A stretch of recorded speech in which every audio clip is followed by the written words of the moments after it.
Praise the Lord. அல்லேலூயா. கர்த்தருடைய நாமம் மகிமைப்படுவதாக. இந்த நாளுக்குரிய தேவனுடைய வார்த்தையை வேதத்திலிருந்து எடுத்து வாசிக்கலாம். தானியேல் தீர்க்கதரிசன புஸ்தகம் 6ஆம் அதிகாரம் 28வது வசனம். தானியேல் 6ஆம் அதிகாரம். தரியுவின் ராஜ்யபார காலத்திலும் பெர்சியனாகிய கோரோசினுடைய ராஜ்யபார காலத்திலும் தானியேலின் காரியம் ஜெயமாயிருந்தது.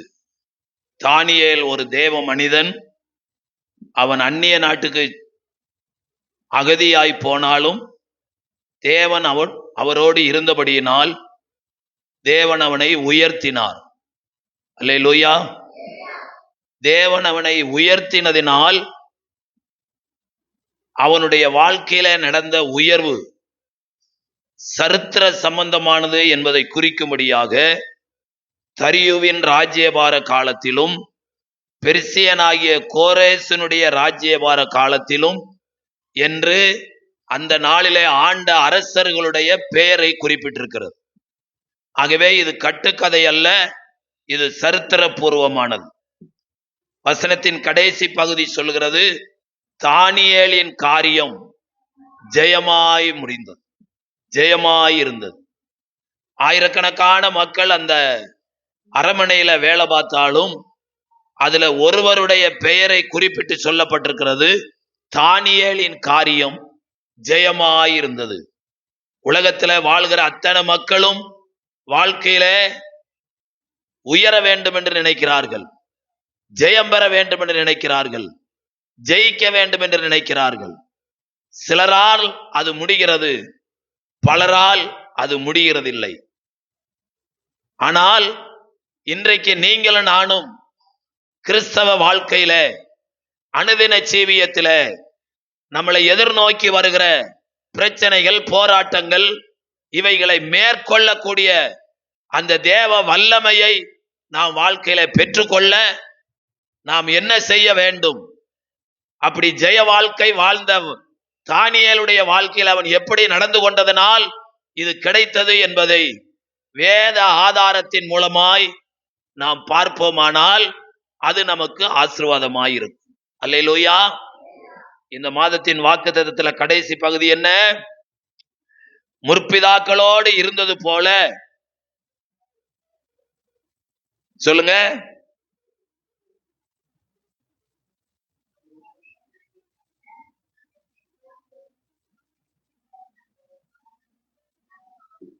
நம்முடைய பிதாக்களோடு இருந்தது போல நம்மோடும் இருந்து நம்முடைய இருதயத்தை அவர் பக்கமாய் சாய பண்ணுவார். அல்லேலூயா. அப்ப கவனிங்க, முற்பிதாக்கள் என்றால் நமக்கு முன்னாடி ஆண்டவருக்காக வாழ்ந்த மக்களைத்தான் முற்பிதாக்கள் என்று வேதம் சொல்கிறது. அல்லேலூயா, அல்லேலூயா. ஆமென். அதுகள்ல ஒருவருடைய பெயர்தான் தானியேல். அல்லேலூயா. இந்த தானியேலுடைய காரியம் ஜெயமாய் இருந்ததற்கு என்ன காரணம்?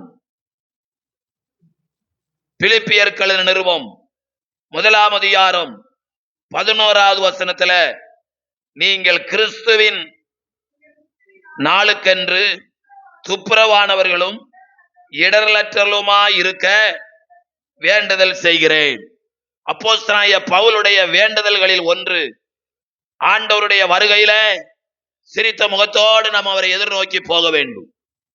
ஒரு கூட்டம் அப்படி போவார்கள் என்று வேதம் சொல்கிறது.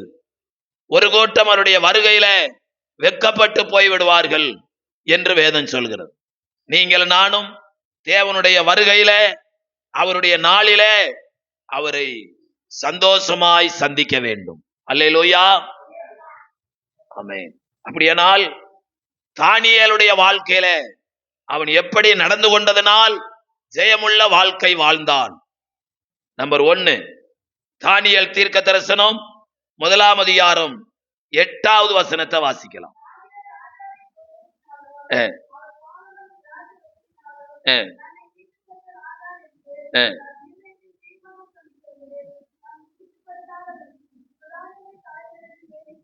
போதும். வாழ்க்கையில ஜெயித்த ஒரு மனுஷனுடைய ஜீவியத்துல ஒரு தீர்மானம் இருந்தது, ஒரு பிரதிஷ்டை இருந்தது. அது என்ன தீர்மானம், என்ன பிரதிஷ்டை? ராஜா போஜனம் நான் புசித்தால் அது என்னை தீட்டுப்படுத்தும். கவனிங்க, விலையேறப்பட்ட முதன்மையான பதார்த்தங்களை தான் யார் சாப்பிடுறது? ராஜா சாப்பிடுற.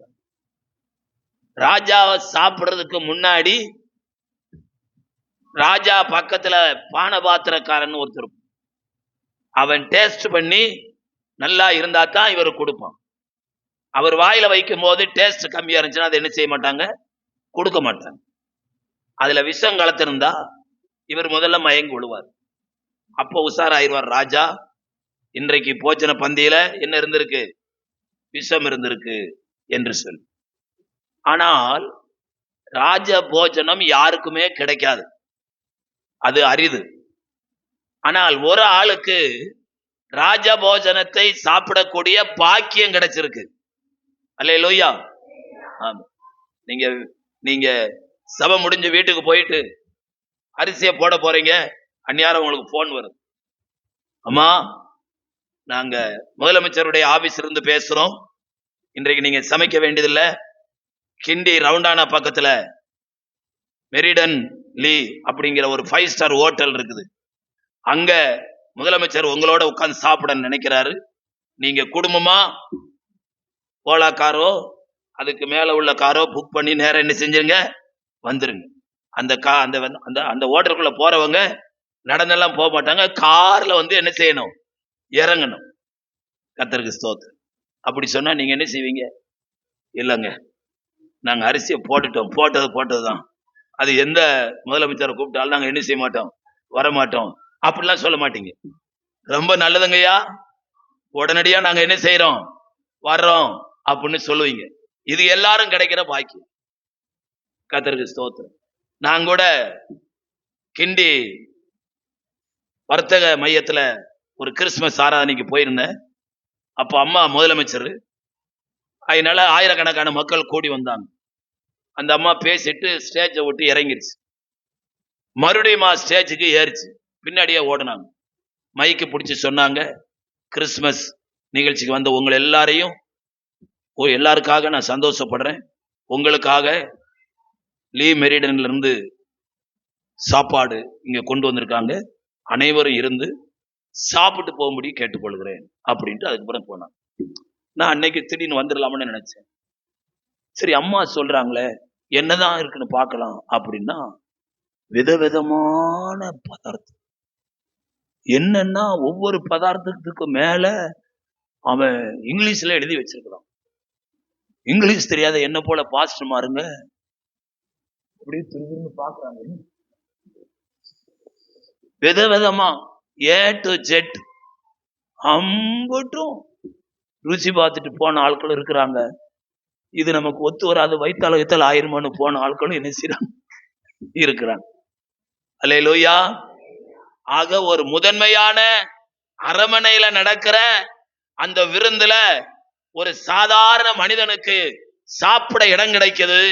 அவன் தீர்க்கமா சொல்லுகிறான், ராஜா போஜனம் என்னை தீட்டுப்படுத்தும், ஆகவே என்னை தீட்டுப்படுத்தாமல் நான் பரிசுத்தமாய் வாழ விரும்புகிறேன் என்று சொல்லி அவன் தைரியமாய் சொன்னான்.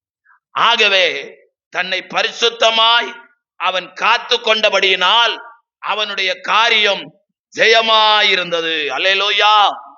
அப்ப தேவ பிள்ளைகளாகிய நாம எந்த காரியத்தை செய்தாலும் இந்த காரியம் தேவனுக்கு பிரியமா என்பதை யோசிக்க வேண்டும். இந்த காரியம் என்னை தீட்டுப்படுத்துமா என்பதை யோசிக்கணும். கல்யாணத்துக்கு போகிறோம், பிரியாணி சாப்பிட்டோம், வாசல்ல ஒருத்தர் இருந்து மடிச்சு கொடுக்கிறார். அது என்னன்னு கேட்ட அவரு சொல்றாரு, இது வாய் சுமலா இருக்கும், வாசனையா இருக்கும். அவர் வச்சிருக்க ரோஜா பூ பாக்கு, நான் வச்சிருக்குது ரோஜா பூ பாக்க உள்ள வச்சு மடிச்ச வெத்தலை. விசுவாசி என்ன சொல்லணும், வெத்தலை போடுற பழக்கம் எங்களுக்கு இல்லை.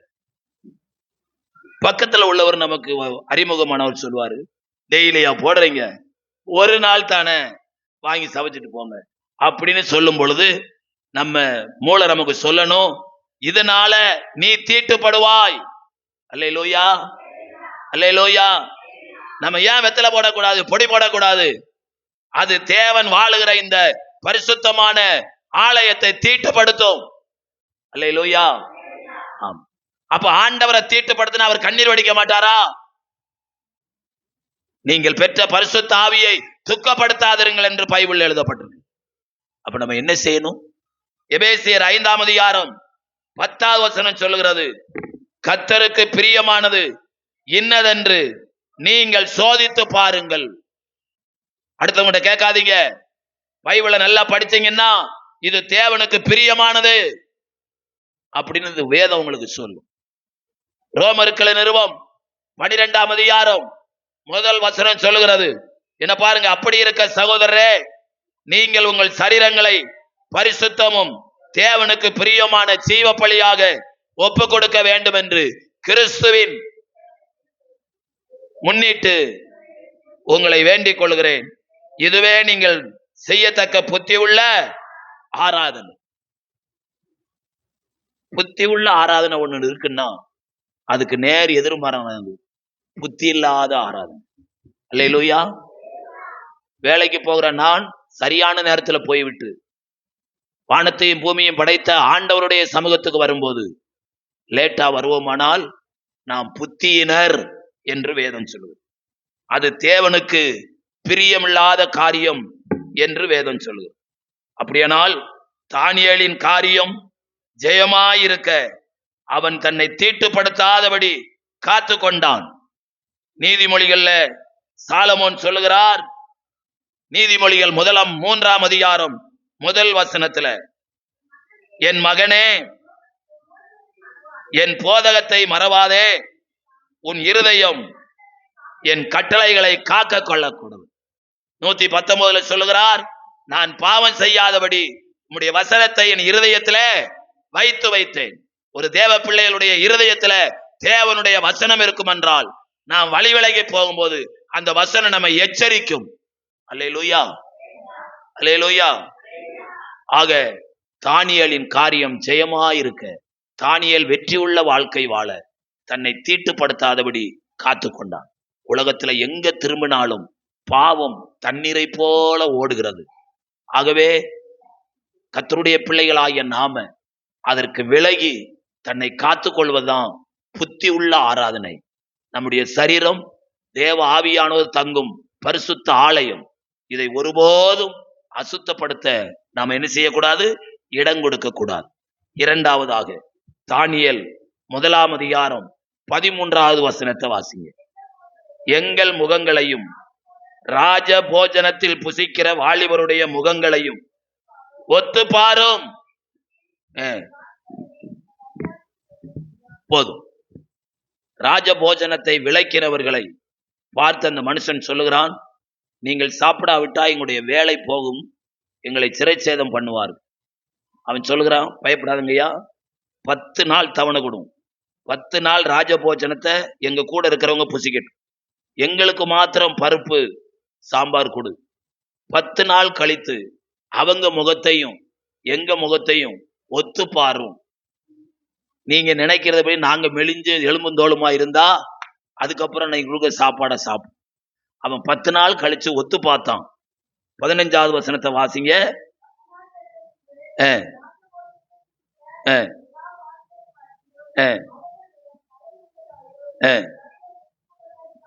அவர்கள் முகங்கள் களை உள்ளதாயும் சரீர புஷ்டி உள்ளதாயும் இருந்தது.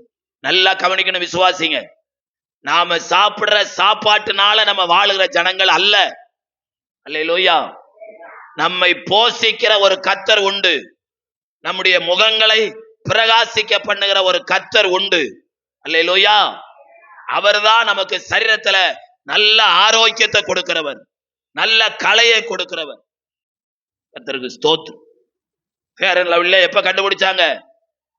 நம்ம காலத்துல தான் கண்டுபிடிச்சாங்க. கர்த்தருக்கு ஸ்தோத்திரம். அதை பயன்படுத்தாமலேயே தானியேலுடைய முகம் எப்படியா இருந்தது? களை உள்ளதா இருந்தது. 127 நாட்டில இருந்து வந்த வாலிபர்களை ஒத்து பார்க்க சொல்லுகிறான். 127 நாட்டில் உள்ள வாலிபர்களை காட்டிலும் இந்த தானியேலுடைய முகம் களையாயிருந்தது. அதற்கு காரணம் என்ன? கர்த்தருக்கு ஸ்தோத்திரம். ராஜ போஜனம் எங்களுக்கு வேண்டாம் என்று மற்றவங்களுக்கு இவன் மாதிரியாய் வாழ்ந்தான். அவன் முகத்தையும் என் முகத்தையும் எப்படி பாரும்? ஒத்து பாரும். அப்ப என்ன அர்த்தம்? எந்த விதத்திலேயாவது ஒரு விதத்துல உலகத்துக்கும் நமக்கும் வித்தியாசம் இருக்கணும். சபை என்றால் அதனுடைய அர்த்தம் என்ன? உலகத்திலிருந்து பிரித்தெடுக்கப்பட்ட கூட்டத்துக்கு பாருதான் என்ன பேர்? சபை. அப்ப உலகத்துல இருக்கிற மாதிரி நம்ம வாழ்க்கை இருந்துச்சுன்னா நம்ம உலகத்தார். இயேசு சொன்னார், நான் உலகத்தான் அல்லாது போல நீங்களும் உலகத்தான் அல்ல. நான் பரிசுத்தராய் இருக்கிறது போல நீங்களும் பரிசுத்தராயிரு. அப்படியானால் மற்றவர்களுக்கு மாதிரியான வாழ்க்கை செய்தான். நீங்களும் நானும் ஆண்டவர் கையில் இருக்கிற நட்சத்திரம் என்று பைபிள் சொல்லு. இந்த நட்சத்திரம் வழிகாட்டியது. இந்த நட்சத்திரத்தை பார்த்தவர்கள் சந்தோஷப்பட்டார்கள். அப்படியானால் ஒரு விசுவாசி ஏதாயிலும் ஒரு விதத்துல மற்றவர்களுக்கு ஆசீர்வாதமாய், மற்றவர்களுக்கு மாதிரியாய் நாம் வாழ வேண்டும். எஸ்தர் புஸ்தகம் 3ஆம் அதிகாரம் 8வது வசனத்துல 127 நாட்டு ஆண்ட ஆகாஸ்வர் ராஜாவுக்கு ஒரு செய்தி சொல்லப்படுகிறது.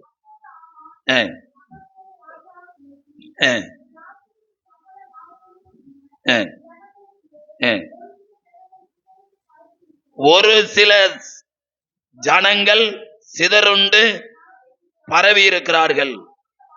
அவருடைய வழக்கங்கள் சகல ஜனங்களில் வழக்கங்களிலும் விகற்பமாயிருக்கு. எதை எடுத்தாலும் ஜெபம் பண்றாங்க, எங்க போனாலும் பைபிளை படிச்சுட்டு போனாங்க, எல்லாவற்றிலும் ஸ்தோத்திரம் பண்ணுங்கன்னு பைபிள் சொல்லுது. அதைத்தான் அந்த ஜனங்க செய்யறாங்க. மற்றவங்க அப்படி என்ன செய்யறது இல்ல, செய்கிறது இல்லை. அப்போ கர்த்தருடைய பிள்ளைகள் என்றால் உலகத்தை காட்டிலும் வித்தியாசமானவர்களாய் விகற்பம் உள்ளவர்களாய் இருக்க வேண்டும். நம்முடைய பேச்சுல, நம்முடைய நடக்கையில, நம்முடைய உரையாடல்கள்ல, நம்முடைய பழக்க வழக்கங்களில எல்லாவற்றிலும் மற்றவர்களுக்கு மாதிரியாய் இருக்க வேண்டும். 1 தெசலோனிக்கேயர் 1ஆம் அதிகாரம் 7வது வசனத்துல தெசலோனிக்கேயர் சபையாருடைய குணநங்களை குறித்து சொல்லும் பொழுது இப்படி எழுதப்பட்டிருக்கிறது. வாசிங்க. 1 தெசலோனிக்கேயர் 1:7. இவ்விதமாய் மக்கெதோனியாவிலும் அகாயாவிலும் உள்ள விசுவாசிகள் யாவருக்கும் மாதிரிகளாயிருந்தார். தெசலோனிக்கேயர் சபை மக்கள் மற்ற சபையாருக்கு எப்படியா இருந்தாங்களா? மாதிரியா இருந்தார். ஒரு தேவ பிள்ளையுடைய வாழ்க்கை மற்றவங்க கற்றுக்கொள்ற அளவுக்கு ஏதாயிலும் சில பாடங்கள் நம்மகிட்ட இருக்க வேண்டும். நம்ம கிட்ட பேசுகிறவர்கள் சில தேவ ஆலோசனையை பெற்றுக்கொள்ள வேண்டும். நம்ம கிட்ட பழகிறவர்கள் தேவனுடைய அன்பை பெற்றுக்கொள்ள வேண்டும். ஆக தானியேலின் காரியம் ஜெயமாய் இருந்ததற்கு காரணம் தன்னை தீட்டுப்படுத்தல் ஆகாது என்று தீர்மானம் பண்ணினார்கள். தானியேலுடைய காரியம் ஜெயமாயிருக்க மற்றவங்களுக்கு மாதிரிகளாயிருந்தார்கள், எடுத்துக்காட்டாயிருந்தார்கள். 3வது தானியேல் 6ஆம் அதிகாரம் 10வது வசனம் இப்படி சொல்கிறது. தானியேலோ வென்றார் அந்த பத்திரத்திற்கு கையெழுத்து வைக்கப்பட்டது என்று அறிந்த போதிலும் தன் வீட்டுக்குள்ளே போய் தன் மேல் அறையிலே எருசலேமுக்கு நேராய் கதவுகள் திறந்திருக்க அங்கே தான்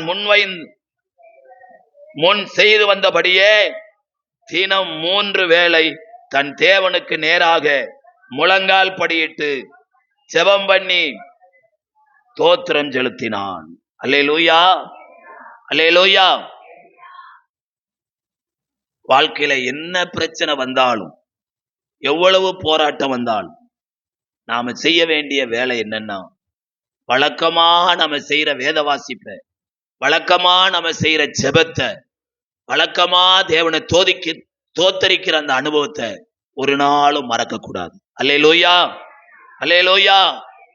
அப்போ ஒரு விசுவாசியுடைய வாழ்க்கை ஆசீர்வதிக்கப்பட ஜெபம் ரொம்ப முக்கியம். அல்லேலூயா. முழங்கால் படியிட்டு செபித்தான். எப்போ செபித்தான்? செபித்தால் உயிருக்கு ஆபத்து அப்படிங்கிற சட்டம் வந்த பிற்பாடு செபித்தான். அதுல இருந்து என்ன தெரிகிறது? தானியேல் ஜெபத்தை விட, மரணத்தை விட ஜெபத்தை நேசித்தான். அல்லேலூயா. மரணம் வந்தாலும் பயம் இல்ல. ஜெபம் பண்ணிட்டு, சொல்லுங்க, ஜெபம் பண்ணிட்டு மரிச்சு போகலாம். ஜெபம் பண்றதா என்ன? ஆண்டவரோடு பேசுவது. அப்ப என்ன தூக்கி சிறைச்சாலையில போட்டாலும் பரவாயில்லை, சிங்க கவியில போட்டாலும் பரவாயில்லை, அக்கினி ஜுவாலையில போட்டாலும் பரவாயில்லை. ஆனா நான் என்ன செய்வேன்? ஜெபம் பண்ணுவேன். அல்லேலூயா. என்னுடைய பழக்கத்தை நான் மாற்றிக்கொள்ளவே மாட்டேன். அல்லேலூயா. ஒவ்வொரு மாதமும் 3வது செவ்வாய்க்கிழமை இந்த போரூர் சுற்று வட்டாரத்தில் உள்ள எல்லா 65-70 பாஸ்டருங்க கூடி 3வது செவ்வாய்க்கிழமை ஜெபம் பண்ணுவோம். அப்போ வருஷத்துல ஒரு முறை கூட ஒரு பாஸ்டர் வீட்டுக்கு போறது கஷ்டம். ஆகையினால அந்த பாஸ்டர்மாருங்க பிரேயர் முடிஞ்ச உடனே நல்லதொரு ஆகாரத்தை என்ன செய்வாங்க? கொடுப்பாங்க. முதல்லயே சொல்லிடுவாங்க, உட்காரும் போது பட்டுன்னு எண்ணிஞ்சிடக்கூடாது, எந்திரிச்சு சாம்பார் இருக்குது, ரசம் இருக்குது, சிக்கன் இருக்குது, மட்டன் இருக்குது, நண்டு குழம்பு இருக்குது, கனவா இருக்குது, ஆம்லேட் இருக்குது, அவிச்ச முட்டை இருக்குது, கடைசியில பாயாசம் இருக்கு. என்ன இருக்குது? இத்தனையும் நீங்க இலைய மாத்திரம் வச்சுட்டு மீதி எல்லாத்தையும் நெஞ்சிடணும், சாப்பிட்டுருங்க. அந்த கூட்டத்திலையும் ஒருத்தர் கையை கட்டி உட்காந்து, சாப்பிடலைங்களா ஐயா? சாப்பிடு. ஏன்? இன்னைக்கு ஃபாஸ்டிங். ஐயா 3வது செவ்வாய்க்கிழமை இங்க விருந்து நடக்குன்னு தெரிஞ்சுமா ஃபாஸ்ட்? அது என் வழக்கம். அந்த வழக்கத்தை யாருக்காகவும் நான் என்ன செய்ய முடியாது? மாற்று. உங்களுக்கு தெரியுமா? கல்யாணத்துக்கும் வெள்ளை சேலை கட்டிட்டு வர்றவங்க இருக்காங்க தெரியுமா? கல்யாணத்துக்கும் பைபிளை தூக்கிட்டு வர்ற விசுவாசி இருக்காங்க தெரியுமா? அவங்கதான் தேவனுக்கென்று வைராக்கியமாய் வாழுகிற மக்கள். அல்லேலூயா, அல்லேலூயா. அப்படியானால் தானியேலுடைய காரியம் ஜெயமாய் இருக்க செபித்தால் தனக்கு ஆபத்து என்று தெரிந்த போதிலும் அவன் வழக்கமாய் செபித்த தரித்திருந்தான்.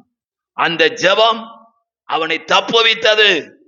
11வது வசனத்தை வாசிங்க. 6:11. அப்பொழுது அந்த மனிதர்கள் கூட்டங்கோடி தானியேல், ஆமென், அல்லேலூயா, செபித்தா தண்டனை என்று அறிந்திருந்தும் அவன் செபித்தான். அல்லேலூயா. நம்ம என்ன செய்யணும்? செபிக்காம இருந்தா பாவம் அப்படின்னு தெரிஞ்சு நாம செபிக்கணும். யார் சொன்னது? சாமுவேல் சொன்னார். நான் உங்களுக்காக விண்ணப்பம் பண்ணாது இருந்தால் தேவனுக்கு விரோதமா பாவம் செய்யும். அப்ப ஒவ்வொரு விசுவாசியும் கண்டிப்பா ஒவ்வொரு நாளும் செபிக்கணும். நேரம் கிடைக்கும் போதெல்லாம் செபிக்கணும். ஜெபம் என்பது எப்பயோ ஒரு நாள் செபிக்கிற ஜெபம் அல்ல. யாக்கோபு 5:18 நீங்க வாசித்தீங்கன்னா மறுபடியும் ஜெபம் பண்ணினான். அப்படின்னா என்ன அர்த்தம்? மறுபடியும் ஜெபம் பண்ணினான் அப்படின்னா என்ன அர்த்தம்? ஏற்கனவே ஜெபம் பண்ணார் போதாதா? மறுபடியும் ஜெபம் பண்ணினான். கர்த்தருக்கு ஸ்தோத்திரம். சிலர் ட்ரெஸ் பண்றதுக்கு ரொம்ப முக்கியத்துவம் கொடுப்பாங்க. என் கூட ஒரு பாஸ்டர் படிச்சார். நைட்டு சாப்பிட்டு கொஞ்ச நேரம் பைபிள் படிச்சுட்டு ஜெபம் பண்ணிட்டு லீடர் சொல்வாரு, இப்போ 10:30 லைட் ஆஃப் ஆக போகுது அப்படிம்பார். இந்த பாஸ்டர் ஓடி போய் ஒரு 5 நிமிஷம் லேட் ஆகும். ஏன்? ஒரு 5 நிமிஷம் அப்படின்னு போய்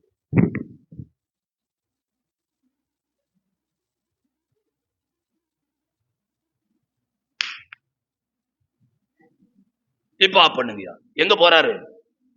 படுக்கத்தாங்க போறாரு. ஆனா அதுக்குள்ள என்ன செய்யறாரு? இப்ப உட்கார்ந்து இருக்கும்போது உச்சி களைஞ்சிரும், கொஞ்சம் இதுதான் இருக்கும் அப்படின்னு பவுடர் தட்டி போட்டு அதுக்கப்புறம் போய் போடுற.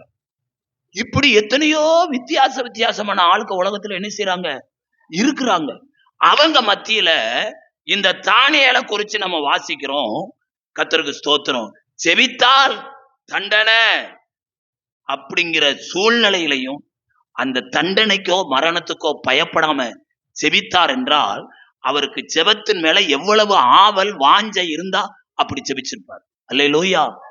அப்ப இன்றைக்கு நீங்களும் நானும் வாழ்க்கையில வருகிற எல்லா காரியத்திலையும் ஜெயம் எடுக்கணும், ஜெயிக்கணும் என்றால் அருமையான கர்த்தருடைய பிள்ளைங்களை தானியேலை போல ஜெப வாழ்க்கையில மற்றவங்களுக்கு மாதிரியா இருக்க வேண்டும். அல்லேலூயா.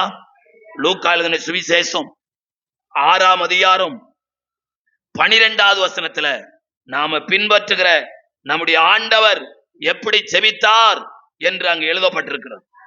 அந்நாட்களிலே ஜெபம் பண்ணும்படி மலையின் மேல் ஏறி ரா முழுவதும், என்ன பாருங்க, நீங்க மேல ஏறி வர்றீங்களே, சபைக்கு எத்தனை படி தெரியுமா? கீழ இருந்து மேல ஏறி வர்றதுக்கு எத்தனை படி? 25 படிக்கு ஒரு படி கம்மி. அப்படின்னா எத்தனை படி? 24 படி.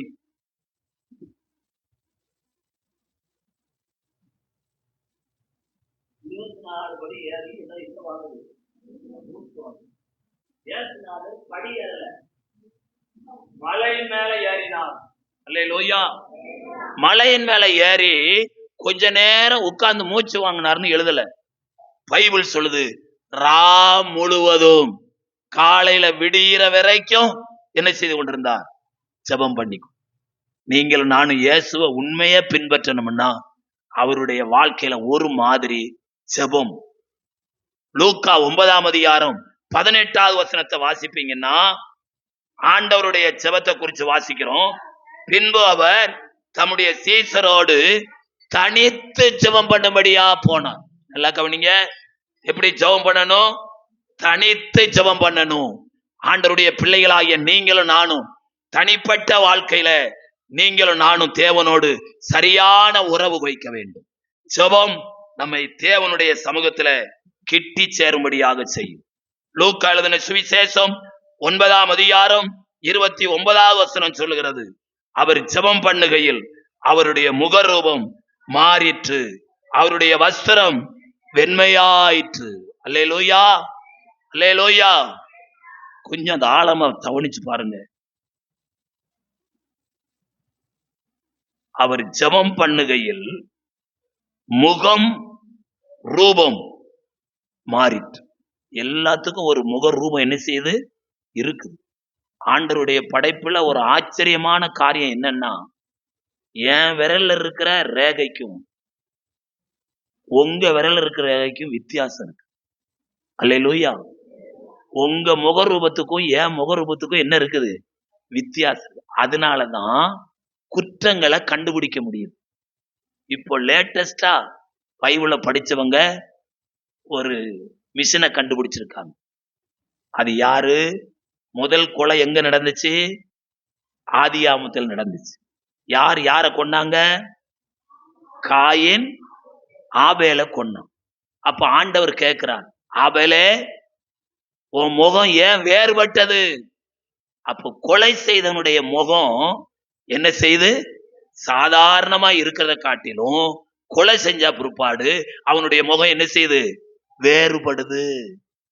அப்போ அவன் சாதாரண இருக்கிற போட்டோவை ஒரு போட்டோ எடுத்துட்டு அடுத்து அவனுக்கு முன்னாடி வச்சுட்டு மிஷினை வச்சுக்கிட்டு கேட்கும் பொழுது அவன் முகம் என்ன செய்யுது? மாறுது. அதை இப்ப கண்டுபிடிக்கிறான். டென்மார்க்ல போய் நான் இறங்கிட்டு பாஸ்டர் வந்து கூட்டு போக முடியாது, விமான நிலையத்தில் இருக்கிறேன். அந்த பாஸ்டர் காரை நிப்பாட்டி என் சூட் கேஸ் எடுத்து கார்ல வச்சேன். கார்ல வச்சுட்டு அது ஒரு கம்பெனி காரு. அந்த கம்பெனிக்காரன் அந்த கீழே ஒரு சின்ன மிஷின் மாதிரி இருக்கு. அந்த மிஷின் எடுத்து அப்படின்னு ஊதுனாரு. ஊதுன உடனே கார் கண்ணாடி ஸ்டார்ட் ஆகுது. நான் எப்படிங்க அப்படின்னு, எங்க ஊர்ல சாவி போட்டு தானே ஸ்டார்ட் ஆகுது. இங்க வந்து அப்படி இல்லையா, குடிச்சிட்டு வண்டியை ஸ்டார்ட் பண்ணா ஆட்டோமேட்டிக்கா வண்டி என்ன செஞ்சிடும்? ஆஃப் ஆயிரும். என்ன தலைகள் என்னன்னாலும் என்ன செய்யாது? ஸ்டார்ட் ஆகும். கர்த்தருக்கு தோத்திரம். இதெல்லாம் கண்டுபிடிச்சவங்க பைபிள் படிக்கிறவங்க. அல்லேலூயா, அல்லேலூயா. அப்ப நாம பைபிளை படிச்சா இயேசுநாதர் எப்படியெல்லாம் செபிச்சார் என்பதை பார்த்து அந்த மாடல்ல நாம என்ன செய்யணும்? செபிக்கணும். கர்த்தருக்கு ஸ்தோத்திரம். லூக்கா 18ஆம் அதிகாரம் என்ன பாருங்க, லூக்கான்னு சொன்ன உடனே என்ன பார்க்கணும்? 18ஆம் அதிகாரத்துல இயேசு சொன்னார், சோர்ந்து போகாம ஜெபம் பண்ணுங்க. அப்ப என்ன அர்த்தம் அப்படின்னா, நீங்க என்ன வேலை செஞ்சாலும் சோர்வு வராது. சிலர் பாத்தீங்கன்னா அந்த கருப்பு பொட்டி இருக்குல்ல, எல்இடி டிவி, அதுக்கு முன்னாடி சப்பளங்கால் போட்டு உட்கார்ந்தாலும் இடுப்பு வலிக்காது, சேர்ல உட்கார்ந்தாலும் இடுப்பு வலிக்காது அப்படின்னு 3 மணி நேரம் பார்ப்போம். இங்க வந்து 1.5 மணி நேரம் உட்கார்றதுக்குள்ள ஐயோ,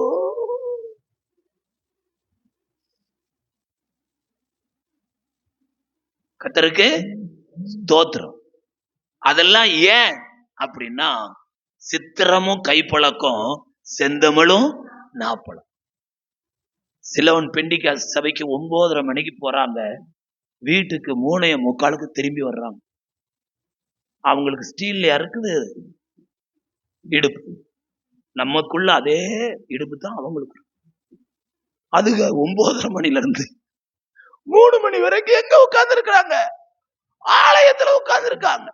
தாவீது சொல்லுகிறார், அநேகம் ஆயிரம் பொன் வெள்ளியை காட்டிலும் நீர் விளம்பின வேதமே நலம். அப்ப வேதத்தின் மேல வாஞ்சை இருந்தா மணிக்கணக்கா ஜனங்க உட்கார்ந்து கேட்கிறாங்க.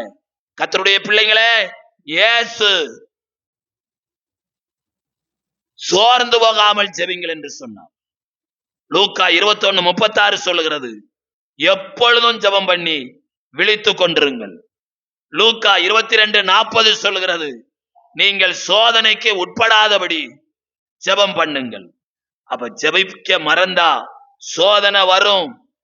எனவே கர்த்தருடைய பிள்ளைகளாகிய நாம 3 வேளையும் ஜெபிக்க தீர்மானம் எடுப்போம். ஜெபிப்பதற்கு வயது வரம்பு கிடையாது. லூக்கா 2:37 நீங்க வாசிங்கன்னா, ஏறக்குறைய 84 வயதுள்ள அந்த விதவை தேவாலயத்தை விட்டு நீங்காமல் இரவும் பகலும் உபவாசம் பண்ணி ஜெபம் பண்ணி ஆராதனை செய்து கொண்டிருந்தார். பகல்லையும் சாப்பிடல, இரவுலையும் சாப்பிடல. வயசு எத்தனை? 84.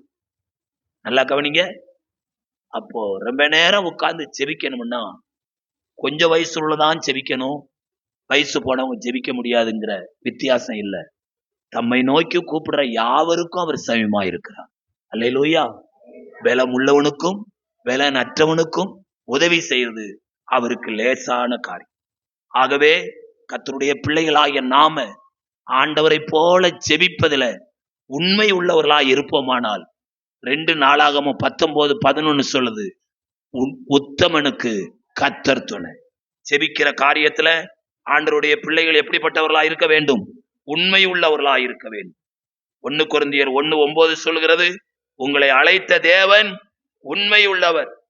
1 கொரிந்தியர் 10:13 சொல்லுகிறது, தேவன் உண்மை உள்ளவராய் இருக்கிறார். 1 தெசலோனிக்கர் 5:24 சொல்லுகிறது, உங்களை அழைத்தவர் உண்மை உள்ளவர், அவர் அப்படியே செய்வார். 2 தெசலோனிக்கர் 3:3 சொல்லுகிறது, கர்த்தரோ உண்மை உள்ளவர், அவர் உங்களை சிறப்படுத்தி தீமையை விட்டு விலக்கி காத்து கொள்ளுவார். ஆகவே கர்த்தருடைய பிள்ளைகளாகிய நாம் நம்முடைய வாழ்க்கையில நாம ஜெபிக்கிறவர்களாய் இருப்போமானால், ஜெபிக்கிறவர்கள் வாழ்க்கையில வெற்றி பெறுவார்கள். நாம் எதில எல்லாம் உண்மை உள்ளவர்களாய் இருக்கிறோம். 1 யோவான் 1:12 சொல்கிறது, நாம் அவருடைய நாமத்தின் மேல விசுவாசம் உள்ளவர்களாய் அவரை ஏற்றுக்கொண்டவர்கள் எத்தனை பேர்களோ அத்தனை பேர்களும் தேவனுடைய பிள்ளைகளாகும்படிக்கு நமக்கு அதிகாரம் கொடுத்தார். நாம் தேவனுடைய பிள்ளைகள் என்றால் தேவனை போல நம்ம உண்மை உள்ளவர்களாய் இருக்க வேண்டும். எபிரேயர் 3:5 வாசித்தா, மோசே தேவனுடைய வீட்டில் எங்கும், சொல்லுங்க, உபவாச ஜெபத்திலும் காத்திருப்பு கூட்டத்திலும் மாலை ஜெபத்திலும் எங்கும், சொல்லுங்க, எங்கும். நான் ஞாயிற்றுக்கிழமை காலையில் தாங்க வரும். என் நிலைமை கத்தருக்கு ஐயாவுக்கு தெரியாது, ஐயாட்டி சொல்லவும் முடியாது. ஆண்டவர் தான் சொல்லிட்டு வர்ற. அந்த வாரத்துல ஒரு நாள் வருது, எப்படியாவது 11:45 வந்து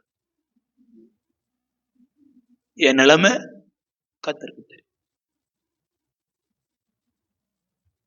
இதெல்லாம் விசுவாசத்துல ஸ்திரப்படாத ஒரு அனுபவம், ஆண்டவரை ருசி பார்க்காத ஒரு அனுபவம். அருமையான கர்த்தருடைய பிள்ளைங்களே, ஆண்டவருடைய பிள்ளைகளாகிய நாம் தேவனுக்கு அடுத்த காரியங்களிலே உண்மை உள்ளவர்களாய் இருப்போமானால் தானியேலை போல நம்மை தீட்டுப்படுத்தாதபடி காத்துக்கொள்ள முடியும். தானியேலை போல மற்றவங்கள் மத்தியில பிரித்தெடுக்கப்பட்ட வித்தியாசமான வாழ்க்கை செய்ய முடியும். தானியேலை போல செபிக்கிற மக்களாய் இருக்க முடியும். தானியேலை போல கடைசி குறிப்பு என்ன சொன்னேன்?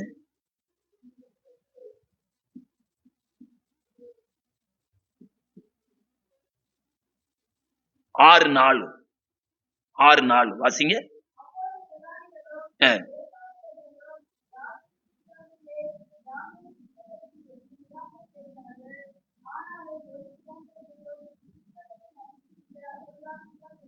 ஆமென், அல்லேலூயா, அல்லேலூயா. பார்த்தீங்களா, அத்தனை அரண்மனையில எத்தனையோ பேர் வேலை பார்ப்பாங்க. ஆனா இவன் மேல குற்றம் சாத்தணும்னு குற்றத்தை கண்டுபிடிச்சா ஒரு குற்றத்தை என்ன செய்யல, காணவில்லை. அப்ப என்ன அர்த்தம்? தானியேல் வேலை பார்க்கிற இடத்துல குற்றமற்றவனாய் இருந்தான். எப்படி இருந்தான்? குற்றமற்றவனாய் இருந்தான். ஒரு ஐயா சொன்னாராம், வேலையை போயிட்டு வீட்டுக்கு வந்தவொடனே பையன் கேட்டானா, அப்பா இன்னைக்கு 2 குயர் கோடு போட்ட பேப்பரை வாங்கிட்டு சொல்லியிருக்காங்கப்பா, வாங்கலன்னா ஸ்கூலுக்கே வரும். அடப்பாவி, கொஞ்சம் முன்கூட்டி சொன்னேன்னா ஆபீஸ்ல இருக்குதப்பா, கட்டுக்கட்டா இருக்கதை எட்டு வந்திருப்பேனே. ஆபீஸ்ல யாருக்கு வாங்கி வச்சிருக்காங்க? ஆபீஸ் வேலை. ஐயா என்ன சொல்றாரு? ஆபீஸ்ல இருந்து என்ன செஞ்சிருப்பேனே, எட்டு வந்திருப்பேன். வீட்டிலும் வெளியிலும் எங்கும் தானியேல் எப்படியா இருந்தான்? உண்மை உள்ளவனாயிருந்தான். அப்ப தேவனுடைய காரியங்கள்ல நாம உண்மை உள்ளவர்களா இருந்துட்டோம்னா தேவன் நம்முடைய காரியங்கள்ல அவர் உண்மையா இருப்பார். அல்லேலூயா. செய்ய வேண்டிய காரியத்தை ஒரு நாள் பிந்தவும் மாட்டாரு, ஒரு நாள் முந்தவும் மாட்டாரு. அவர் சகலத்தையும் அதினதின் காலத்துல நேர்த்தியாய் செய்கிறார். ஆகவே கர்த்தருடைய பிள்ளைகளாகிய நாம தானியேலை போல நம்முடைய வாழ்க்கை, நம்முடைய குடும்பம் ஜெயமுள்ள வெற்றி உள்ள ஒரு வாழ்க்கை செய்ய இன்றைக்கு ஆண்டவருக்கு நம்மளை ஒப்பு கொடுப்போம். ஆண்டவர் அப்படியே தானியேலுக்கு உதவி செய்த ஆண்டவர் நமக்கும் உதவி செய்வார். எல்லாரும் முழங்கால் படியிடுவோமா? அல்லேலூயா, அல்லேலூயா, அல்லேலூயா, அல்லேலூயா, அல்லேலூயா. ஆண்டவரே, நாங்களுமே துதிக்கிறமையா, துதிக்கிறமையா, துதிக்கிறமையா, துதிக்கிறமையா. துதிகளின் மத்தியில வாசம் பண்ணுகிற ஜீவனுள்ள ஆண்டவரே, நீர் நல்லவர் என்றுமை வாழ்த்துகிறமையா, நீர் வல்லவர் என்றுமை வாழ்த்துகிறமையா, வணங்குகிறமையா. ஒரி மலாதி கரமாலவா, சந்துரிய மாலவா, தீரபலவா, தீக்கரபலவா, கதுரி பரபலவா, தியா கரபலவா. எல்லாரும் வாயில திறந்து அல்லேலூயா, அல்லேலூயா, அல்லேலூயா, அல்லேலூயா, அல்லேலூயா, அல்லேலூயா. இயேசு கிறிஸ்துவின் சீடராகுவோம், விசுவாச முன்னடப்போம். இயேசு கிறிஸ்துவின் சீடராகுவோம், விசுவாசத்தில் முன்னடப்போம்.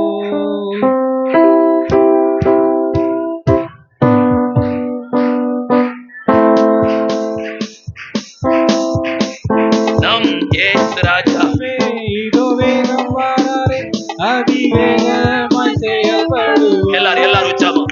நம் இயேசு ராஜாவே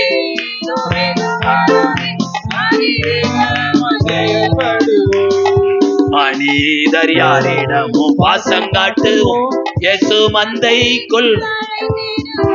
ஆமென், ஆமென், ஆமென். யாரிடமும் பாசம் காட்டுவோம், இயேசு மந்தைக்குள்.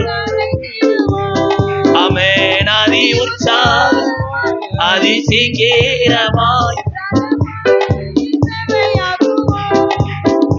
நம் இயேசு ராஜாவே.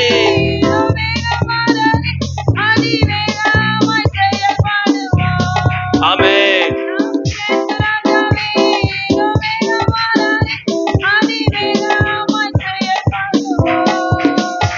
ஹல்லேலூயா, ஹல்லேலூயா, ஹல்லேலூயா, ஹல்லேலூயா. ஆண்டவரே, எங்களுடைய வாழ்க்கை ஜெயமுள்ள வாழ்க்கையா, எங்களுடைய வாழ்க்கை வெற்றியுள்ள வாழ்க்கையா இருக்க, எங்களுடைய ஆவி ஆத்துமா சரீரத்தை உம்முடைய கரத்துல ஒப்பு கொடுக்கிறேன்னு சொல்லி கர்த்தரை தோத்திரம் பண்ணுவோம். தோத்திரம், தோத்திரம், தோத்திரம், தோத்திரம், தோத்திரம். இந்த வாரம் முழுவதும் கர்த்தருடைய கரம் நமக்கு பாதுகாப்பா இருக்கும்படியாய் கர்த்தரை ஸ்தோத்திரம் பண்ணுவோம். தோத்திரம், தோத்திரம், தோத்திரம், தோத்திரம், தோத்திரம், தோத்திரம். குறிப்பாக கிறிஸ்துமஸ் ஆராதனையை கர்த்தர் ஆசீர்வதித்தரும்படியாய் எல்லா தேவ பிள்ளைகளும் உற்சாகத்துடன் பங்கு கொள்ள கர்த்தர் கிருபை செய்யும்படியாய் ஸ்தோத்திரம் பண்ணுவோம். தோத்திரம், தோத்திரம், தோத்திரம், தோத்திரம், தோத்திரம், தோத்திரம். பிதாவாகிய தேவனை ஸ்தோத்திரிப்போம், குமாரனாய் இயேசு கிறிஸ்துவை ஸ்தோத்திரிப்போம், பரிசுத்த ஆவி தேற்றவாளனை ஸ்தோத்திரிப்போம். நல்ல ஆண்டவரே, இந்த நல்ல வேலைக்காக உமக்கு நன்றி செலுத்து. கர்த்தருடைய பிள்ளைகளாகிய நாங்கள் உம்முடைய சமூகத்திலே கூடி வாழ, கூடி ஆராதிக்க கர்த்தர் எங்களுக்கு கொடுத்த இந்த ஆராதனைக்காக ஸ்தோத்திரம். தானியேலுடைய காரியம் ஜெயமாக இருந்தது போல எங்களுடைய வாழ்க்கை, எங்களுடைய குடும்பம் மற்றவர்களுக்கு ஆசீர்வாதமாக இருக்க, ஜெயமுள்ள ஒரு வாழ்க்கை வாழ ஆண்டவர் அனுக்கிரகம் பண்ணும்படியாய் ஜெபிக்கிறோம். இன்றைக்கு உண்டியல் காணிக்கை படைத்த தம்முடைய பிள்ளைகளுடைய அப்பத்தையும் தண்ணீரையும் வருமானத்தையும் ஆசீர்வதி. இன்னும் யாராவது கொடுக்க வேண்டியிருந்தால் சீக்கிரமாய் கொண்டு வர உடைய உள்ளத்துல ஏவும். உம்முடைய நாமத்தை மகிமைப்படுத்தும். தொடர்ந்து ஆகாரத்தை ஆசீர்வதித்தாரும், அன்பின் விருந்து ஆசீர்வதித்தார். இயேசுவின் நாமத்துல ஜெபிக்கிறோம் நல்ல பிதாவே. என் ஆத்துமாவே கர்த்தரை ஸ்தோத்திரி, முழு உள்ளமே பரிசுத்த நாமத்தை தோத்திரி. கர்த்தரை தோத்திரி, அவர் செய்த சகல உபகாரங்களையும் மறவாதே. ஆமென். நம்முடைய கர்த்தராயிருக்கிற இயேசு கிறிஸ்துவினுடைய கிருபையும் பிதாவாகிய தேவனுடைய அன்பும் பரிசுத்த ஆவியானுடைய அந்யோன்ய ஐக்கியமும் நம் அனைவரோடும் ஆண்டுடைய வர்க்கம் மட்டும் இருப்பதாக. ஆமென், ஆமென். அல்லேலூயா, அல்லேலூயா, அல்லேலூயா. கர்த்தர் உங்களை ஆசீர்வதிப்பாராக. இந்த கேரளுக்கு சில வீடு விட்டுச்சுன்னு